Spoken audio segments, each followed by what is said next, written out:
Maybe you've read this story before, maybe you haven't.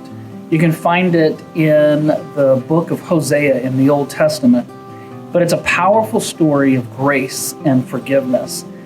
So let me lay this out for you. Hosea was a prophet of God, and God told Hosea to find a wife. But the wife that he had planned for Hosea was not the girl that you typically would take home to mom.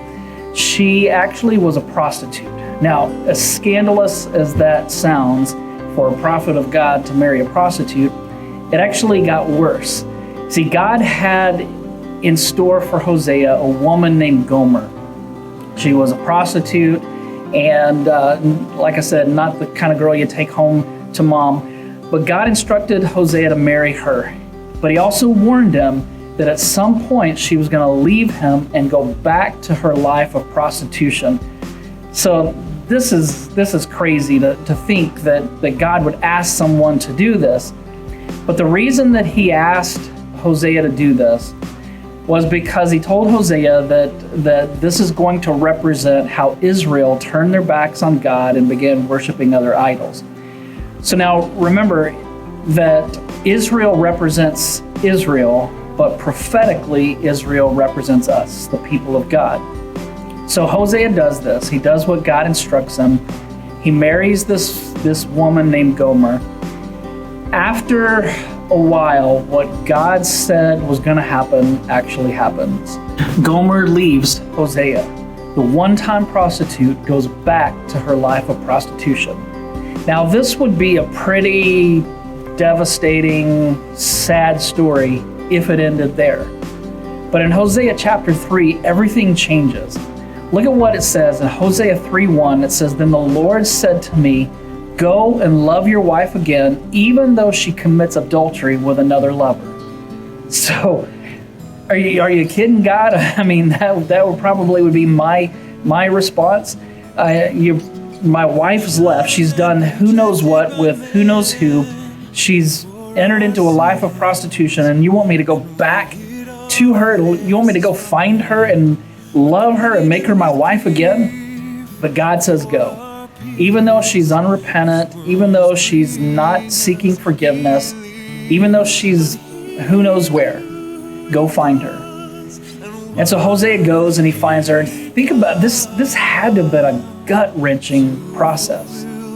To go find your wife who has left and entered into a life of prostitution. What does that look like?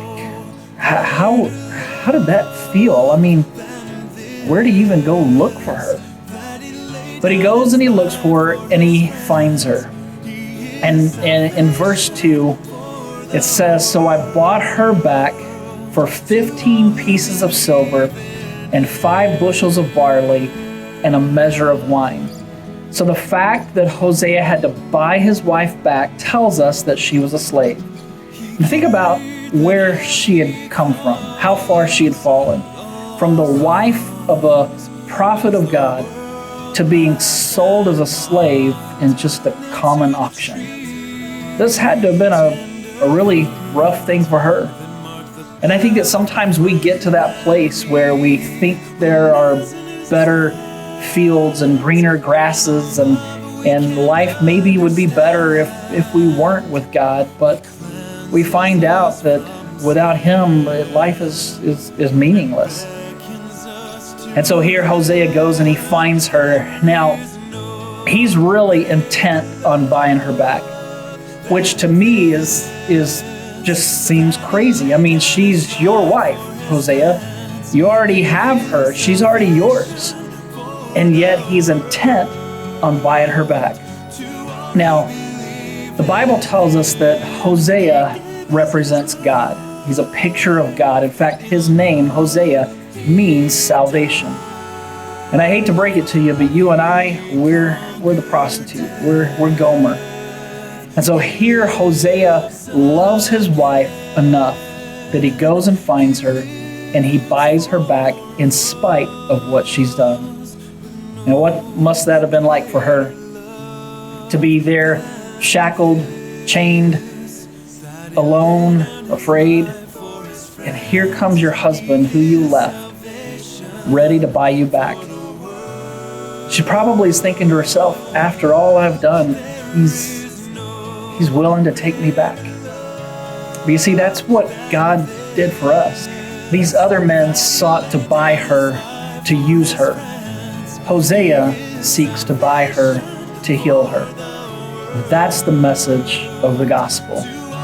God in relentless pursuit of the one he loves. That's you and that's me. So whatever you've done, whatever you've become, wherever you've gone, doesn't really matter. You can come back home. You see, there's nothing that you can ever do to make God love you less. And so I invite you to come back to him today. No time like the present. So that would be my challenge, my invitation, my prayer for you is that you would give your heart to Jesus, that you would make him Lord of your life, and that you would turn everything over to him and live for him each day.